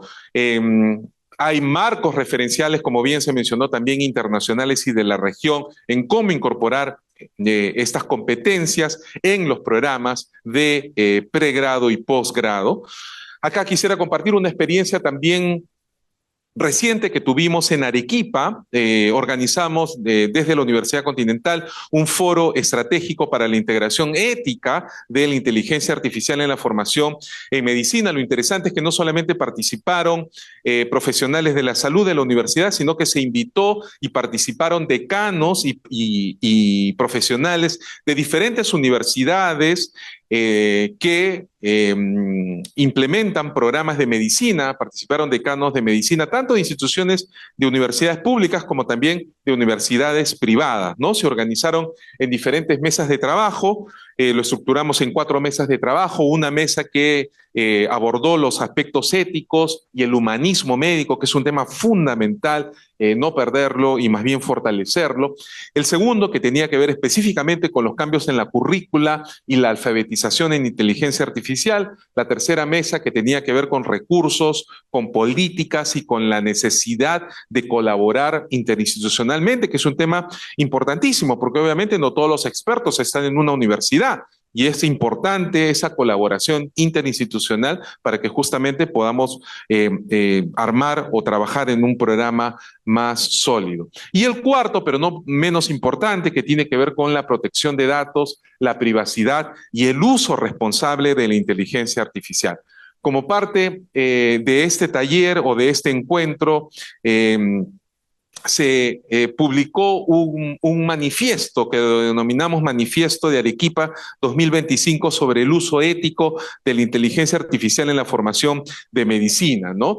El manifiesto está de manera pública a través de este enlace, pero solamente quiero destacar algunos de estos puntos del manifiesto, ¿no? En primer lugar, que si bien es cierto, estamos hablando de un contexto de inteligencia artificial, de tecnologías, pero no debemos perder de vista que la persona debe ser el centro del sistema de salud y que la inteligencia artificial debe complementar o aumentar, pero no reemplazar, y no lo va a hacer, y tampoco el pensamiento crítico. El pensamiento crítico, toda esa evolución cognitiva que tiene que haber en nuestros estudiantes de medicina es fundamental. No estamos viendo cómo herramientas comunes, digamos ya hoy en día de uso común de inteligencia artificial, está cambiando la forma que nuestros estudiantes piensan, y no hablo desde la universidad, hablo desde el colegio, ¿no? Y esto necesita una mirada diferente de cómo nuestros estudiantes deben aprender y desaprender.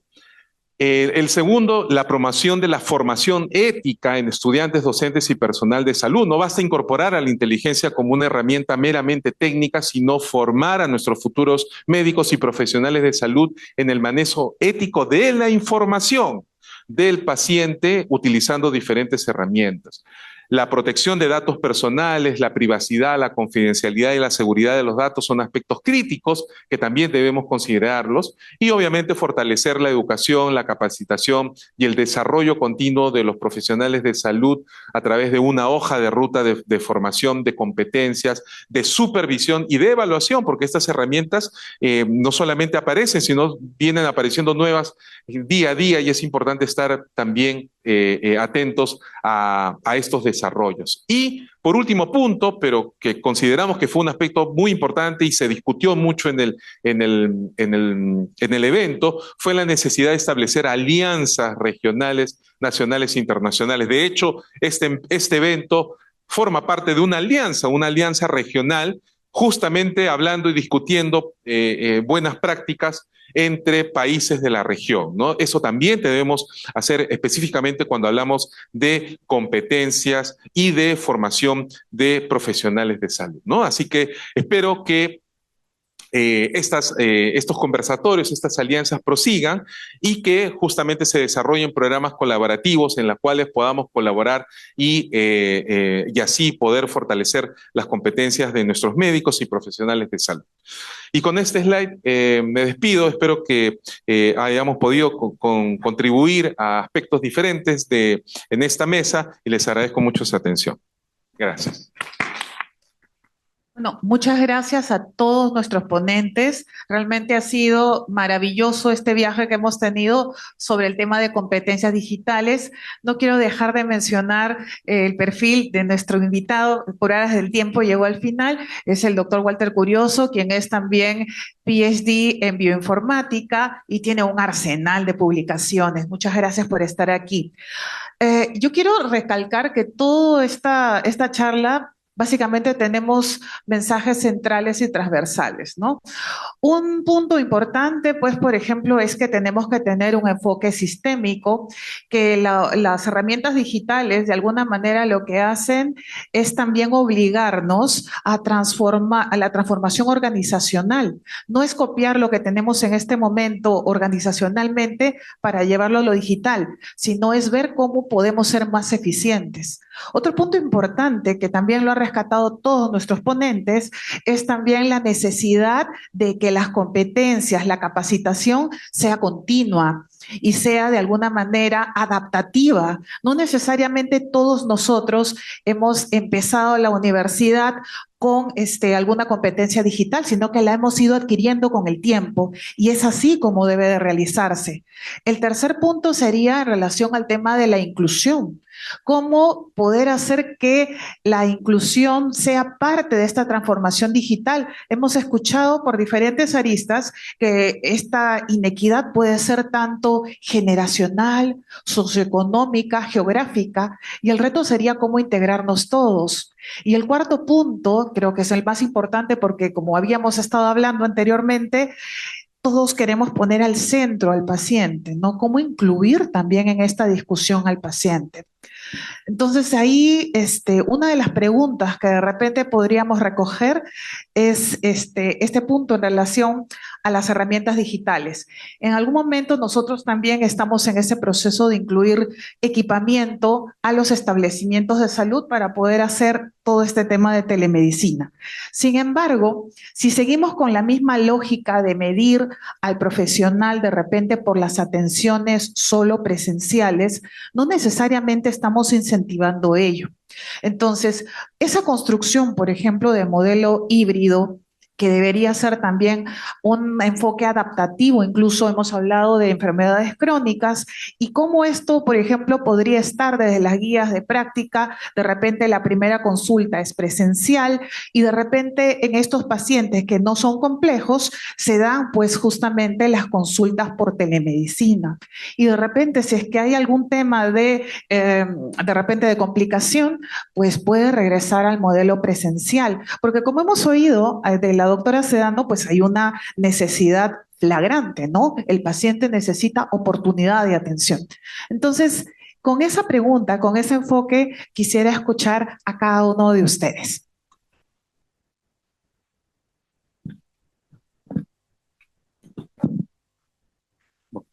Muy bien, efectivamente, Ana Carmela, gracias por la pregunta para todos. Sí, creemos que el modelo híbrido es importante. Definitivamente la atención presencial, pues para ciertas situaciones, pues es necesaria, ¿no? Y además la telemedicina, a través de sus diferentes servicios, pues no puede suplir absolutamente todas las atenciones presenciales, y eso lo sabemos bien como profesionales de la salud. Es importante tener en cuenta de que uno de los servicios, por ejemplo, el de teleinterconsultas, amerita que un profesional de la salud que quizás no tenga las competencias de una especialidad médica, pues pueda recibir la información del paciente y de acuerdo al criterio médico, al criterio clínico, pueda pues necesitar que ese paciente sea evaluado por un médico especialista. Es en ese sentido que sí, pues cuando realmente no tenemos la oportunidad de que el paciente pueda realizar esa atención de manera presencial por los diversos factores que ya se han mencionado, entra la alternativa de hacer esta consulta a distancia. Entonces, el modelo híbrido a veces creo que no lo consideramos muchas veces también desde los gobiernos regionales que a través de telemedicina o a través de la atención a distancia se pueden resolver todos los problemas. Eso no es cierto. Entonces, tenemos que tener en cuenta de que muchas veces las referencias de urgencias o de emergencias, algunas situaciones no pueden esperar, no pueden esperar una teleinterconsulta. Sin embargo, hay situaciones clínicas que sí ameritan una teleinterconsulta porque lamentablemente el paciente no puede recibir la atención especializada, el profesional de la salud no está totalmente capacitado para poder manejar el paciente en ese establecimiento de salud y requiere pues la opinión de una especialista para manejar al paciente o para referirlo en caso de que no pueda ser atendido en el establecimiento de salud. Creo y coincido con lo que menciona Ana Carmela, que sí es importante enfocarnos en tener al paciente como centro de nuestra atención en nuestros sistemas de salud. Todos los esfuerzos que se están realizando de nuestras diferentes instituciones en aplicar la normativa, que como bien han dicho, existe muchísima normativa en nuestro país. Somos quizás de los países de Latinoamérica que tenemos muchísimas directivas, normativas. Sin embargo, lo que está faltando, y eso es responsabilidad no solamente de las autoridades, sino todo el personal y también de nuestro personal que se empodere en los derechos de salud, es saber cómo aplicarlos. El monitorizar por parte de nosotros que se estén ejecutando correctamente ¿no? Tenemos directivas también relacionadas a la programación de turnos. Sin embargo, la gestión dentro de los establecimientos, de la cual dependemos muchas veces para que puedan ser atendidos o disponer del tiempo efectivo para las atenciones en telemedicina, no se realizan por a veces falta de gestión. Intrahospitalaria, ¿no? Donde realmente pues la programación puede darse. Sin embargo, a pesar de que hay una directiva, a pesar de que hay una programación, muchas veces también los profesionales de salud, y lo vemos, no lo cumplen, no tienen todavía la sensibilidad necesaria para ver de que la oportunidad de atender a un paciente a través de las tecnologías de información, pues es una alternativa más. A veces es el único camino que tiene el paciente para poder recibir una atención especializada, y si lamentablemente no ponemos en el centro al paciente, ese paciente no va a acceder nuevamente al sistema de salud. Por ello creo que en este panel se han tocado muchos temas importantes. Creemos todos que coincidimos en que la necesidad de fortalecer las competencias en salud digital de nuestro personal de salud es importante y debe ser continuo.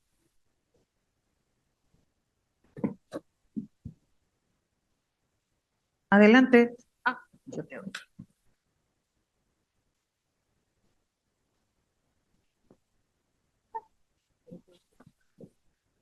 Bueno, para continuar con sobre la pregunta que nos hizo la doctora, yo pienso que una de las cosas fundamentales que salió aquí es que por más que somos sector salud, los procesos son claves.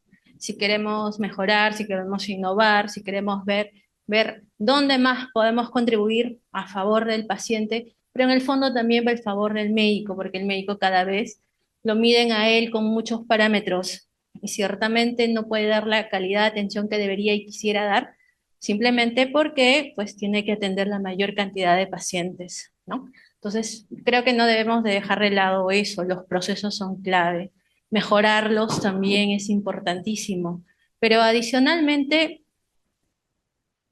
creo que normalmente vemos el diagnóstico y el tratamiento del paciente. Creo que de todas maneras hay oportunidades, se han estado discutiendo aquí, pero todo el ecosistema que eso abarca. Pero creo que también tenemos oportunidades en el tema de prevención primaria, secundaria, así como en el tema de seguimiento, que es un poco en lo que yo estoy entrado. Creo que hay menos barreras, menos fricciones que podríamos conseguir, también enfocando esos dos extremos para que en el tiempo, pues también la carga eventual de diagnóstico y tratamiento baje y no sea tan intenso como el que tengamos.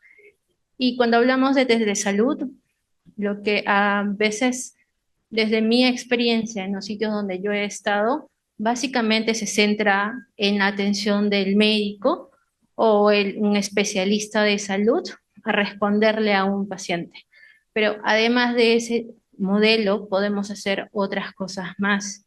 Y creo que ahí viene el pensar un poquito fuera de la caja. Pero creo que en el camino se están construyendo cosas muy interesantes desde nuestro sector público. Hay oportunidades interesantes que espero que todos los que están presentes acá tienen ese interés y esa convicción, por eso están un viernes por la tarde aquí escuchando. Creo que ese es el camino, y seguir escuchándonos y seguir colaborando y ver más allá los extremos. Para mí es importantísimo prevención y seguimiento. Sí. En mi caso, creo que la discusión si la atención debe ser presencial o a distancia se resume fácilmente en esta propuesta, en el ejemplo que voy a mencionar. Al inicio antes del COVID inclusive, una de las fortalezas que tenía, por ejemplo, el Hospital de Niños San Borja, donde la mayoría de niños que no son asegurados se van a operar por temas de malformaciones congénitas, ellos tenían el problema de que cuando venía el niño de provincia a operarse, demoraban muchos días mientras le hacían los estudios y demoraban en todo el trámite del prequirúrgico, más o menos 15 días, y su problema era que no tenían pues cómo atender a la familia que venía con el niño, ¿no? Los padres, los hijos, se venía toda la familia muchas veces de provincia y no tenían espacio en el Niño San Borja. Lo que hicieron fue algo muy sencillo. Dijeron que toda referencia se va a realizar previamente con una teleinterconsulta. ¿Esto qué ocasionó? Que los pacientes que van a venir por ejemplo, de Cusco, antes de que llegaran, previamente se les hacía todo el prequirúrgico, el cirujano ya lo conocía el caso, ya le había pedido todos los exámenes necesarios, y esto había disminuido el tiempo de 15 días a 3 a 5 días. ¿Y eso qué hizo, no? Que pues más niños se beneficien de estos servicios.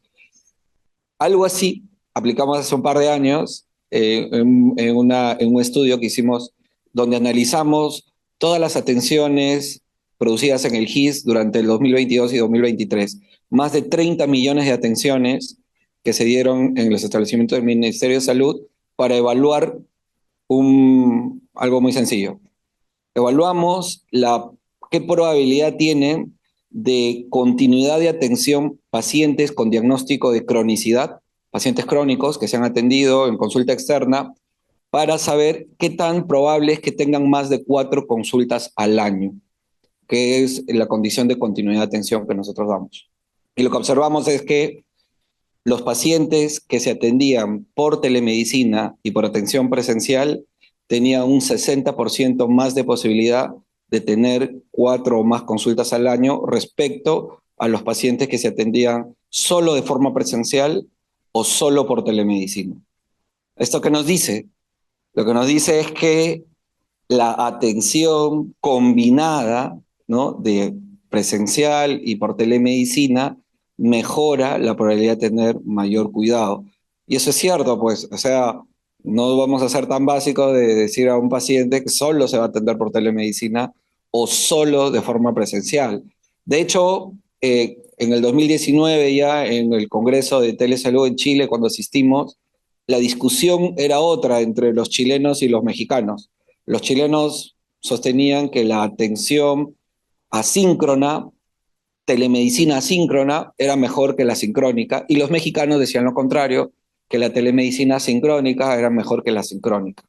Años después, el 2024, tuvimos una reunión con el Ministerio de Salud de Chile, y el Ministerio de Salud de Chile decía que con la implementación de la teleconsulta asincrónica, ellos han disminuido sus tiempos de espera, sobre todo para especialidades tipo gastroenterología, eh, eh, reumatología y endocrinología, que antes eran de 60 a 80 días, la han disminuido a 5 días.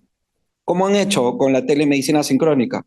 Lo que han hecho es que a los médicos que trabajan en los establecimientos de salud públicos que atienden de forma presencial, han creado un programa para pagarles 2 horas más a esos médicos.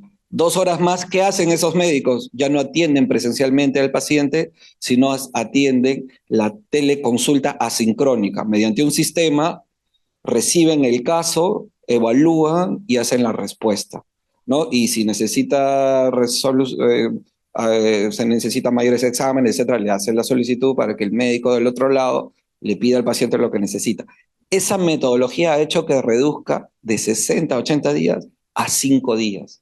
Interesante, ¿no? Entonces yo creo que más que una solución, si es presencial, virtual, sincrónica, asincrónica, las herramientas están ahí. Va a depender cómo las usemos para identificar adecuadamente el problema y tratar de resolverlo. Yo creo que estos ejemplos no significan que vamos a hacer exactamente lo mismo, sino que ya nos están diciendo que la tecnología es una solución que nos puede ayudar a resolver problemas y que ya otros lo están resolviendo y seguramente nos podría ayudar. Gracias. Bien, en general, de acuerdo con los anteriores panelistas, de manera práctica quizás podríamos aproximarnos a determinar si vamos por un modelo híbrido, o vamos por un modelo full virtual o vamos por un modelo presencial. En realidad depende de varios factores, ¿no? En primer lugar, tener la necesidad clara, ¿no? De tener mapeado bien qué cosa es lo que queremos resolver, qué cosa es lo que queremos abordar, ¿no? Segundo, tener en cuenta también todos estos componentes del marco conceptual, es decir, tenemos qué tan buena está o qué tan implementada está nuestra infraestructura, tenemos buena conectividad porque quisiéramos nosotros transmitir o hacer transferencias de videos o imágenes, etcétera, de alta velocidad, pero realmente tenemos banda ancha suficiente o tenemos buena conectividad. Eso solo para mencionar infraestructura, para mencionar la columna de la gobernanza, el liderazgo, el financiamiento, los incentivos, todos esos componentes también tenemos que abordarlos, ¿no? Lo mismo que la capa de infraestructura y la columna de las personas y la cultura. De nuevo, si tenemos un ambiente, una cultura en una organización donde hay mucha resistencia, por más que tengamos buena tecnología, no va a desarrollarse bien. Entonces, mapear bien y hacer un análisis de estos componentes del marco conceptual de los sistemas de información es fundamental. Y tercero, que en realidad tiene que ver también con una de los componentes, pero quiero resaltarlo, que es justamente el componente que tiene que ver con la convergencia tecnológica, porque no necesariamente una herramienta nos va a dar toda la solución. Entonces tenemos que tener en cuenta esta convergencia de tecnologías que en realidad tiene que haber y obviamente esto va de la mano también con la interoperabilidad, ¿no? También qué datos tenemos. Entonces, si tenemos un sistema donde obviamente hay buena integración de datos, buena interoperabilidad, que tenemos las historias clínicas electrónicas implementadas, obviamente vamos sí, probablemente tener más razones o más factores para irnos hacia un sistema full virtual o quizás híbrido, ¿no? Entonces, son varios factores antes de responder si lo híbrido es mejor que lo virtual o mejor que lo presencial. Gracias. Bueno, muchas gracias. Realmente han sido respuestas muy buenas a todo lo que veníamos comentando a lo largo de de todos estos dos días en los cuales estamos hablando de telemedicina. Agradezco mucho la asistencia de todos nuestros panelistas. Muchas gracias. Y solamente dejar con lo que ya hemos venido escuchando, creo, a lo largo del tiempo. La tecnología es un medio. Lo más importante es el resultado que vamos a tener en salud y en las personas. Muchas gracias.